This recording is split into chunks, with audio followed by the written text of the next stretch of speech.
Hello, Meg here from I Teach Stamping, and welcome to the Friday Flip.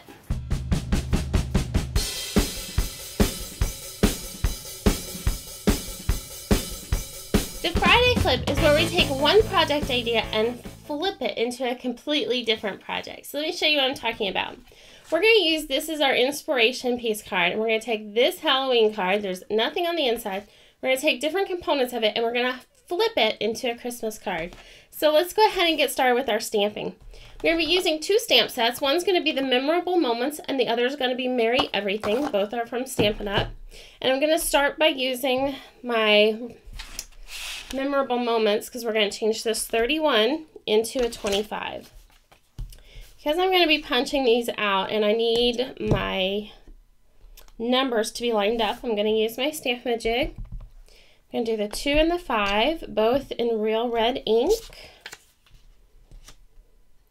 And these are just vellum cardstock sheets that I use as an imaging sheet with my Stampin' Jig. So there's that. Then we're going to take the Merry Christmas in Garden Green and stamp that on there. Alright, then we're done with our stamping, and the next thing we're going to do is go ahead and do our punching. So we're going to be using two punches. One is going to be the 1 3/4 inch scallop circle, and the other is going to be the 1 3/8 inch circle punch. We're going to use that one first. Then we're going to take a piece of red cardstock, the real red, with that scallop. There we go. And now we're ready to go ahead and do our die cutting and dry embossing. We're going to be using the Stars Embossing folder and a piece of Whisper White cardstock, 4 inches by 5 1/4 inches. And we've got our 2 plates to go along with this. I'm just going to slide this through and get this piece all happy.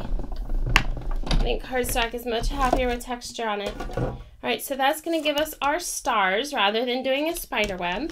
And then the next thing that we're going to do is bring in our magnetic platform, because I'm going to be using the label thinlits or framelits. So let's go ahead and bring that in. Lots of switcheroo going on. So I'm going to be using one of the smaller ones. That's not the smallest, it's the next one up. Do that one on there, and then I am going to go one size up from that and do a piece of real red cardstock.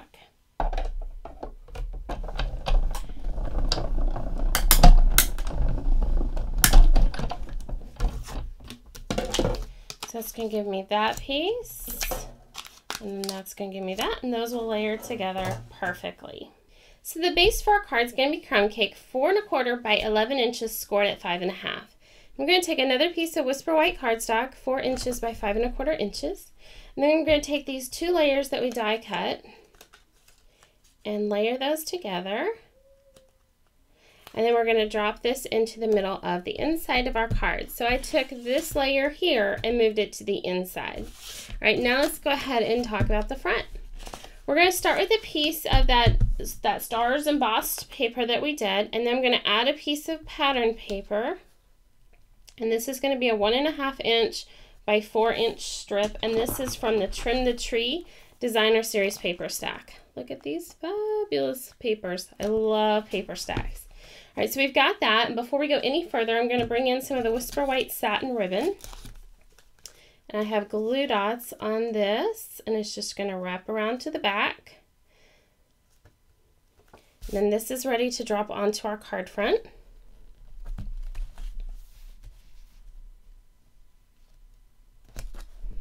So we have that. Now we're ready to layer our 25 together. And I've got dimensionals on the back, one at the top, one on the bottom, so that they'll straddle that satin ribbon. Then another piece of satin ribbon. It's going to come through here. Pull that good and tight, and you can use just a single knot. Get your good ribbon scissors. Trim off the tails. And just like that, our card is done. So very simple card, easy to mass produce, that's for sure. We started with this right here, and the inside. So here's our inspiration card. We kept the dry embossing, we kept the pattern paper, changed the lace to satin, changed this into a knot, and then dropped this layer to the inside. And there you have it. So I hope you enjoyed today's Friday flip. If you did, please be sure to like the video below and also be sure to share it with your friends. Again, I'm Meg from I Teach Stamping, and have a great day.